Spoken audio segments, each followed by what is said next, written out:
Back to news. ఈ భూమి మీద ఎన్నో రకాల జంతువులు పక్షులు ఉన్నాయి. వాటిలో ఒక్కో జంతువుకు ఒక ప్రత్యేకత ఉంటుంది. అందుకే వాటిని పుట్టించినట్లు తెలుస్తుంది. ఒక్కో చెట్టుది ఒక్కో విశిష్టత ఉన్నట్టే జంతువుల్లో వైవిధ్యమైన జంతువులు కూడా ఉన్నాయి. ఇందులో పునుగు పిల్లి కూడా ఒకటి. ఈ పునుగు పిల్లి తైలాన్ని శ్రీ వెంకటేశ్వర స్వామి విగ్రహానికి పూస్తారట. ఆ తైలం రాయనిదే పూజ పూర్తి కదట.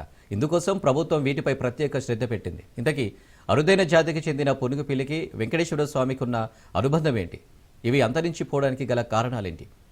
వీటి సంరక్షణకు ప్రభుత్వం ఇంత ప్రత్యేక దృష్టి పెట్టడం వెనుక ఉన్న ప్రాధాన్యత ఏంటి?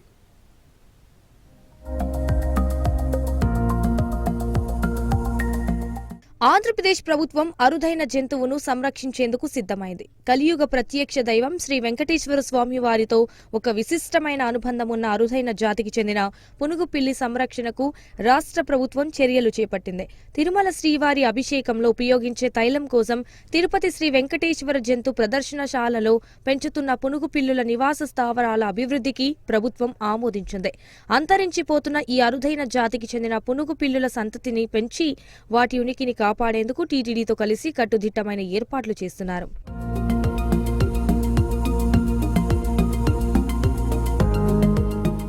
ఈ నేపథ్యంలోనే పునుగు పిల్లుల నివాస స్థావరాల అభివృద్ధికి టీటీడీ రాష్ట్ర ప్రభుత్వానికి ప్రతిపాదనలు పంపింది.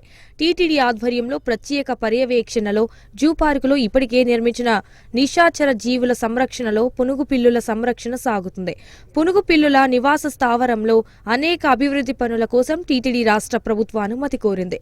వాటి సంరక్షణార్థం ఇంటీరియర్, గుహాలను పోలిన నిర్మాణాలు, సందర్శకులకి సూచిక బోర్డుల ఏర్పాటు, గబ్బిలాల నివాస స్థావరాల ఏర్పాటు, గుహాల నిర్మాణం, వాల్ పెయింటింగ్ కోసం జూ అధికారుల టీటీడీకి ప్రతిపాదనలను పంపారు.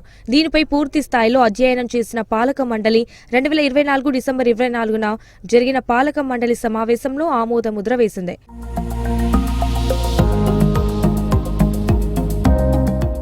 అయితే పునుగు తైలం శ్రీవారి కైంకర్యాలలో చాలా ముఖ్యమైనది. పునుగు తైలం లేకుంటే శుక్రవారం అభిషేకం పరిపూర్ణం కాదు. ఈ పునుగు పిల్లుల కోసం 1,97,31,200తో రూపొందించిన ప్రతిపాదనను టీటీడీ రాష్ట్ర ప్రభుత్వ అనుమతి కోసం వినతి పంపింది. టీటీడీ ప్రతిపాదనలకు అంగీకారం తెలుపుతూ రాష్ట్ర ప్రభుత్వం ఉత్తర్వులు జారీ చేసింది.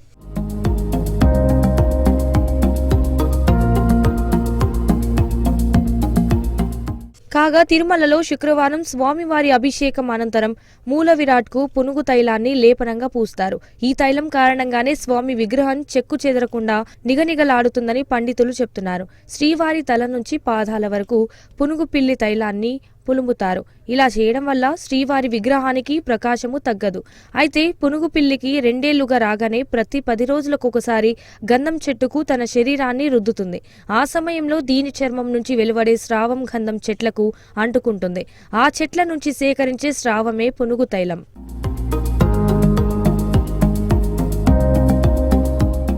ప్రస్తుతం అంతరించిపోతున్న ఈ అరుదైన వన్యప్రాణి పునుగు పిల్లులను టీటీడీ సంరక్షించి వాటి నుంచి తైలాన్ని సేకరిస్తోంది. పునుగు పిల్లి తైలం తీసే విధానంలో ఓ ప్రత్యేకత ఉంటుంది.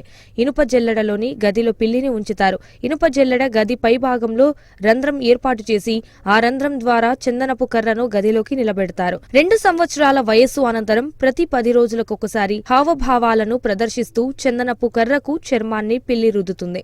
ఆ సమయంలో చర్మం ద్వారా వెలువడే పదార్థమే పునుగు తైలం. తైలాన్ని సుగంధ పరిమళాలతో చూర్ణం చేసి మూలవర్లకు అభిషేకం చేస్తారు.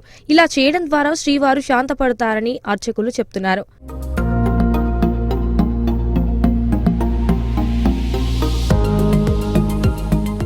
అంతేకాదు పునుగు పిల్లులు విస్తరించే కాఫీ గింజలకు కూడా మార్కెట్లో ఫుల్ డిమాండ్ ఉంటుంది. పండిన కాఫీ పండ్లను తిని గింజలు విసర్జిస్తాయి. ఈ గింజలను సేకరించి పొడి చేసి విక్రయిస్తుంటారు. ఈ కాఫీ పొడికి మార్కెట్లో కిలోకు 25,000కు పైగానే ధర ఉంటుంది. ఈ సివియట్ కాఫీని చాలా మంది ఇష్టంగా తాగుతుంటారు.